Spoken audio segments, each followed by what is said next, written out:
Um estudo feito pela ONG Visão Mundial apontava que no ano de 2019 havia em torno de 70 mil crianças em situação de rua por todo o Brasil.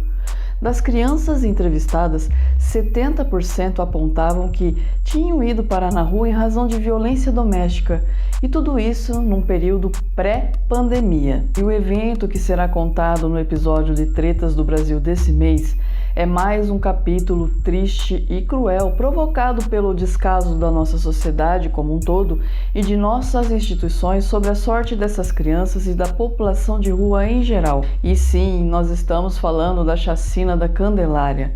Eu sou Gisele Silva Rumim e convido vocês para essa conversa que começa logo após a vinheta.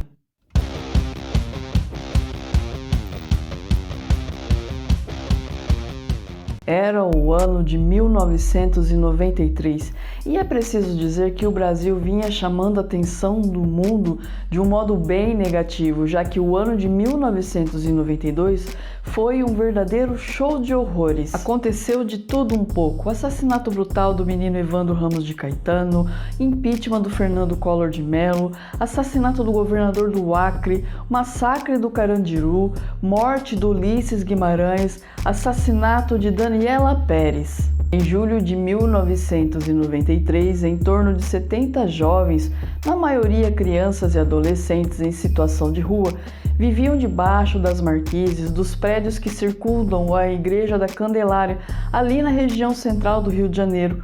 Um local que apenas 9 anos antes havia sido palco para um protesto pelo fim da ditadura no movimento Diretas Já. No dia 22 de julho de 1993, estava acontecendo um ato sindical ali na região da Candelária. O PM Marcos Vinícius Emanuel estava trabalhando no patrulhamento dessa manifestação quando viu uma movimentação estranha no meio desses garotos de rua. Ele julgou ter achado que eles estavam manuseando cola de sapateiro, uma substância muito utilizada como droga. O PM resolve interferir e começa um bate-boca entre ele e essas crianças. O que acontece é que no meio dessas crianças havia um mais velho que tomava conta dos menores. Seu nome era Marco Antônio Alves da Silva e seu apelido era Comigato. O Comigato interfere na briga e começa a discutir com Emanuel. No meio da confusão, alguém atira uma pedra na viatura, quebrando um vidro. Então o PM resolve levar o Comigato e a criança que atirou na viatura com a pedra para a delegacia. O delegado, entretanto, disse que não poderia segurar as crianças presas, já que a cola de sapateiro não era proibida, e libera os meninos. O PM Emanuel fica puto porque vira motivo de chacota no batalhão. É então que ele e alguns colegas resolvem dar um susto nesses moleques. Na noite do dia 22 de julho, a artista plástica Ivone Bezerra estava passando um período ali com os garotos. Ela era o mais próximo do que eles conheciam como mãe. Vivia ali conversando com eles, os ajudavam na medida do possível. E ela estava presente quando um carro começa a circular o lugar e os homens que estavam dentro do carro começaram a fazer ameaças a essas crianças. A Ivone, lógico, fica preocupada, mas não tem muito que ela possa fazer. Antes de ir embora, ela deixa algumas fichas telefônicas com os garotos para que eles possam ligar para ela caso acontecesse alguma coisa.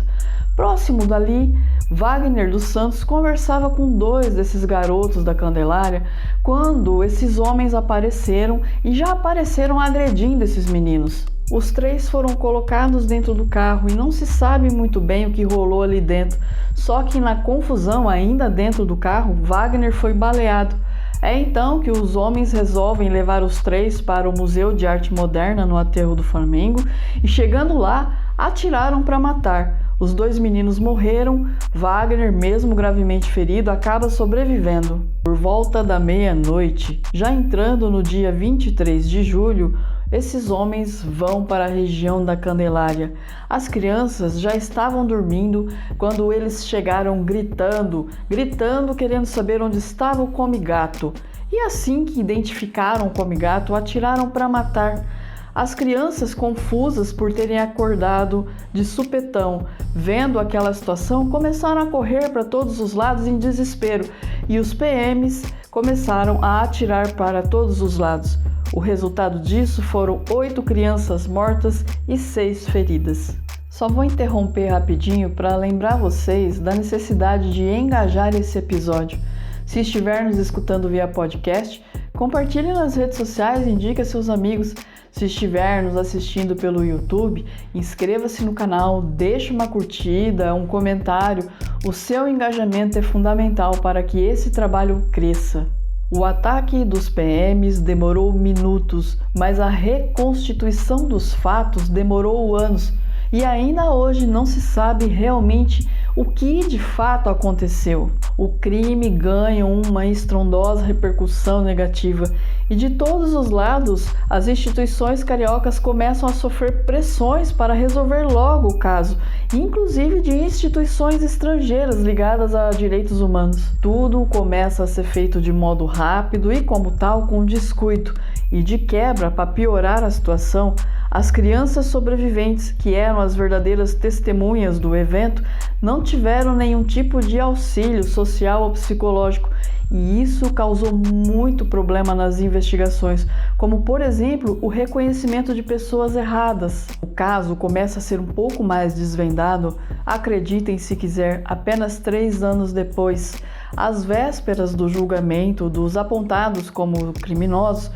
O ex-PM Nelson de Oliveira dos Santos Cunha procura a Promotoria de Justiça dizendo que tinha informações novas sobre a chacina. O ex-PM Nelson tinha se convertido a evangélico e ele viu que um desses presos acusados de ter participado da chacina também era evangélico e ele sabia que esse rapaz era inocente. Pasmem, porque ele, Nelson, tinha participado da chacina. Incomodado pela culpa, ele procura o promotor disposto a confessar tudo. Em seu depoimento, Nelson informa que cometeu o crime junto com o Emanuel, que já estava preso, auxiliados pelo policial Marco Aurélio Alcântara e pelo ex-PM Maurício da Conceição, cujo apelido era Sexta-feira 13, e confirmou que a razão para isso foi aquela briga acontecida no ato sindical no dia 22 de julho de 93. Infelizmente, o Sexta-feira 13, o Maurício da Conceição já tinha morrido numa troca de tiros, portanto não foi preso. O Emanuel e o Alcântara, diante do depoimento do Nelson, acabaram confessando. Após processo, o Nelson foi condenado a 300 anos de prisão, o Alcântara a 204, Nelson a 45. Mas, como estamos no Brasil, terra do massacre e da chacina, todos já estão em liberdade. Em uma entrevista no ano de 2018, a Ivone Bezerra fala que tentou ajudar esses sobreviventes da chacina, mas que naquele momento, 2018, praticamente todos esses sobreviventes haviam morrido nas ruas de modo violento. No episódio da chacina da Candelária, o mais novo a ser assassinado tinha 11 anos e o mais velho, que era o Come Gato, tinha apenas 19. Pois é, meus amigos, minhas amigas, meus amigos, Brasil não é para amadores. Eu espero que vocês tenham curtido esse episódio. Um super beijo e até a próxima.